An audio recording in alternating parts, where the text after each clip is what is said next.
নমস্কার বন্ধুরা, কেমন আছেন সবাই? আশা করি সবাই ভালো আছেন। আমিও ভালো আছি। আজকে আমাদের কালকে লক্ষ্মী পুজো আছে, ওই জন্য আজকে অরন্ধন আমাদের। আর এই এই যে এইগুলো আমি রান্না করেছি, দেখুন কি কি করেছি।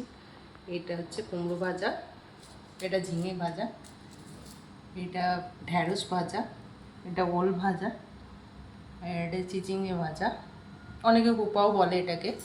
এটা বেগুন ভাজা, এটা পটল ভাজা, এটা আলু ভাজা,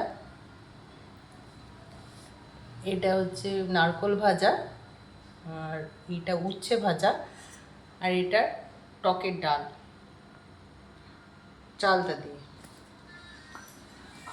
আর এখানে আছে ভাত, কালকে রান্না হবে না, আজকে রান্না করে রাখলাম, কালকে আমাদের লক্ষ্মী পুজো। আর একটা আছে মাছের টক, এটা অবশ্য ঠাকুরের রান্নার সাথে পড়ে না, তবুও এটা করেছি, মাছের টক।